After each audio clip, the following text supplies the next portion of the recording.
When young children are scared or facing challenges, how we as parents and caregivers react plays a crucial role in helping them to manage their physical and emotional responses to stress.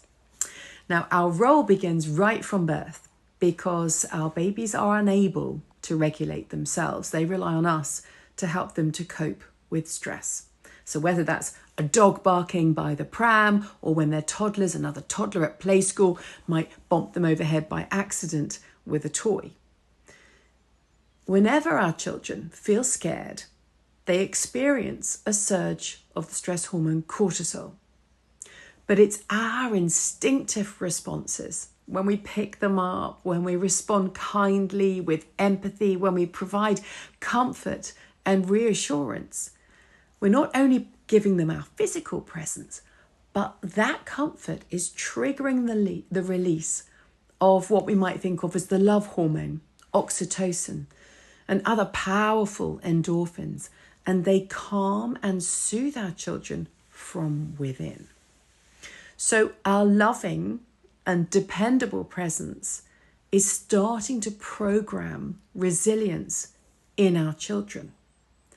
I talk about it as the wise owl, our prefrontal cortex that allows us to have empathy and problem solving, is helping our children's still developing brain and building resilience as our children then start learning what it is to be soothed and comforted.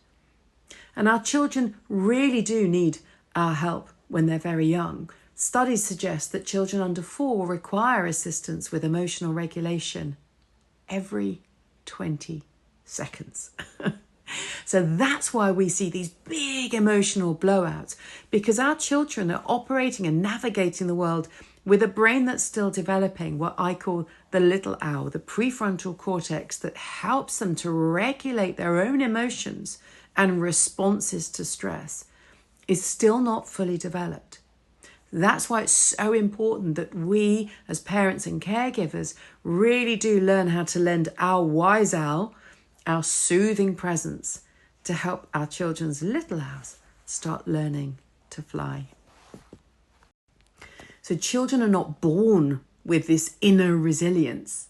They have to learn how to build and respond to stress in an appropriate way, but they can only do that when they have experienced that soothing. And that's why our role is so important in the early years. Because when our children learn how to regulate their emotions and respond to stress appropriately, that's the cornerstone, the key for future mental health.